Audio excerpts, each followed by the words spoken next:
Boa noite. Vamos abrir as portas do nosso sanatório, inaugurando uma nova ala, uma ala de honra.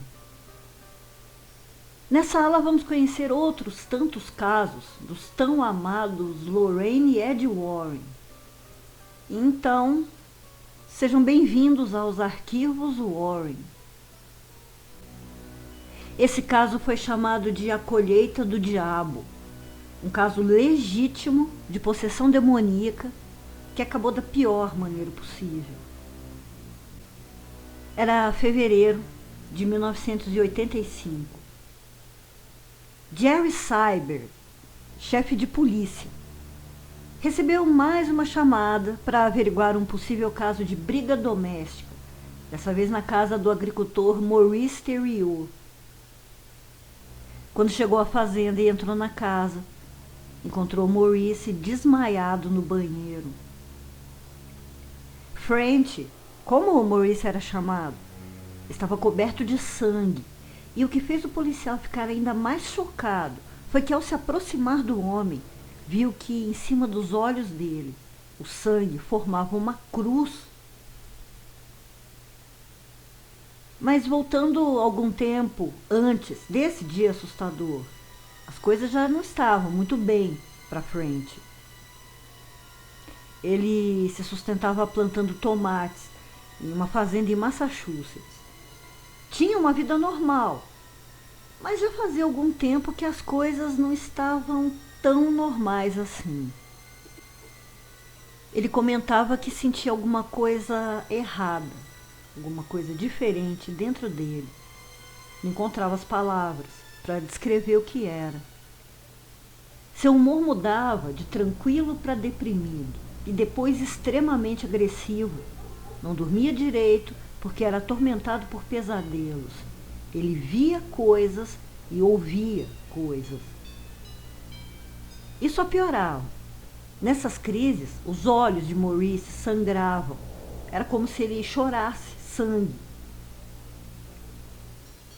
E quando o chefe de polícia viu aquilo, a primeira coisa que veio à mente foi que não era uma coisa normal. Ele conhecia a French há muito tempo, conhecia sua família. French era casado com Nancy e com ela tinha 2 filhas. E também era pai de outros 2 filhos de um casamento anterior. Então sabia que era um homem trabalhador e bom. Mas sabia também que algo não ia bem quando via o homem extremamente deprimido e irritado. E até certo dia, chegou à delegacia entregando todas as suas armas, dizendo que seria para evitar que alguma desgraça acontecesse. Depois de uma conversa com a esposa de French, o policial, junto a ela, foram pedir conselhos ao padre local. Quando viu o que Nancy e o chefe de polícia relataram, o padre logo soube que se tratava de algo sobrenatural e perigoso, muito além do que ele poderia fazer. E então aconselhou que procurassem os Warren para pelo menos darem seu ponto de vista sobre tudo o que estava acontecendo. Como sempre, Ed e Lorraine Warren seguiram para Massachusetts para socorrer a família. Em uma primeira varredura, Lorraine já sabia que eles realmente precisariam de ajuda. O que estava ali não eram espíritos comuns. Então os Warrens e sua equipe passaram alguns dias na casa de French e testemunharam suas mudanças de humor, a atmosfera ruim na casa, detectaram vozes e também atividade poltergeist muito violenta. Eles viram os ataques assustadores que acometiam Maurice e viram seus olhos sangrar. Além disso, cruzes apareciam em suas costas, como se fossem feitas com uma faca. E também frases escritas em francês, sendo que ninguém da família falava francês. Depois de alguns dias, testemunharam a atividade poltergeist, coisas sendo arremessadas com muita violência. E Ed deu o veredito. Era um caso genuíno de possessão demoníaca. Para a gente entender de onde veio todo esse mal, precisamos voltar ainda mais no tempo, para a infância de Frank. Maurice Theriot nasceu no Maine, era filho de imigrantes canadenses e teve uma infância no mínimo infernal. Ele foi abusado de todas as maneiras possíveis pelo pai, que com certeza foi o primeiro demônio a aparecer em sua vida. O homem obrigava Maurice a trabalhar por horas e horas na fazenda, chegando à exaustão. E isso ainda sendo uma criança, sem tempo para brincar, sem tempo para se alimentar ou dormir direito.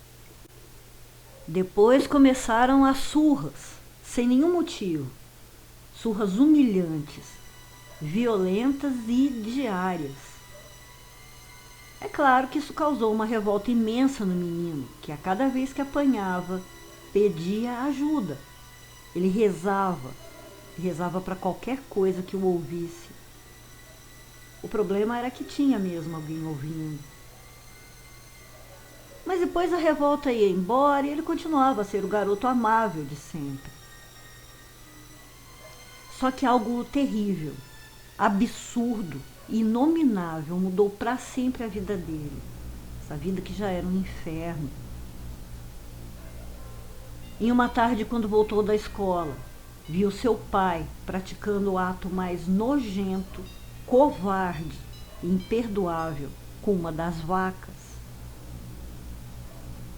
Surpreendido, o pai obrigou Frank a se aproximar e fez o mesmo com ele. E depois daquilo, além de ter a inocência arrancada, toda a luz de Frank se apagou. Ele foi crescendo como um jovem distante, desconfiado. Continuava a pedir ajuda para quem quer que fosse. Finalmente decidiu ir embora e passou a se sustentar fazendo pequenos trabalhos aqui e ali. Até que em 1975 recebeu a notícia de que seu pai tinha assassinado sua mãe com um tiro na cabeça e depois tirado a própria vida. Depois disso foram anos de ataques das entidades, de sofrimento, relacionamentos que não davam certo, até que conheceu Nancy e ela se juntou ao marido no caos. Sabendo de tudo isso e também com a ajuda da clarividência de Lorraine, Ed determinou que seria preciso um exorcismo urgente. Foi chamado o diácono Robert McKenna, que já estava habituado a trabalhar com os Warren, e realizaram o ritual romano. Um ritual longo, dramático, que chocou até mesmo aqueles que já estavam acostumados àquilo. O padre McKenna acabou descobrindo que havia na casa uma legião de demônios, mas aquele que tinha se apossado de Frank disse que estava lá porque foi chamado. Foi aí que Ed lembrou-se que Frank pedia ajuda quando criança. E de fato, alguém ouviu e nunca mais se afastou. O exorcismo foi gravado e, como eu disse, foi chocante. As feições de Maurice se transformavam, enquanto o padre recitava as palavras para expulsar a entidade. Nancy, a esposa, contou que viu essa mudança. E era como se o marido não estivesse mais lá. De fato, não estava. Surgiam bolhas na pele do rosto e uma fenda na testa apareceu, bem diante de todo mundo. Ed Warren, que estava bem próximo, disse ter visto o rosto do homem queimando. E nessa hora, Maurice olhou para ele e piscou 3 vezes. O insulto à Trindade. O padre McKenna continuava a rezar, quando os olhos de Maurice ficaram iguais aos de uma serpente. E finalmente ele desmaiou. Voltando a si, alguns minutos depois, chamou pela esposa. O demônio tinha ido embora. E por vários anos, Maurice viveu bem com a família. Voltou a trabalhar, recuperou a saúde, era de novo um homem tranquilo e bom de sempre. Até que um dia, Ed Warren recebe um telefonema. Era Nancy Theriot, desesperada, dizendo que Maurice estava de novo violento. Seus olhos voltaram a sangrar e todas as perturbações tinham voltado. Inclusive, naquele período, ele chegou a ser preso por ter abusado de sua filha adotiva, coisa que, em sã consciência, ele jamais faria. E mais uma vez foi necessário o exorcismo. Mas dessa vez o corpo de Maurice não aguentou e ele perdeu a batalha. Tempos mais tarde, numa entrevista, Nancy Theriot disse que, claro, ela não queria que o marido tivesse morrido, mas de alguma maneira sentiu-se aliviada, porque não aguentava mais o comportamento e o sofrimento do marido. E logo eu volto, para a gente abrir mais um caso dos arquivos Warren. Doutora Plague fechando as portas do sanatório. Boa noite.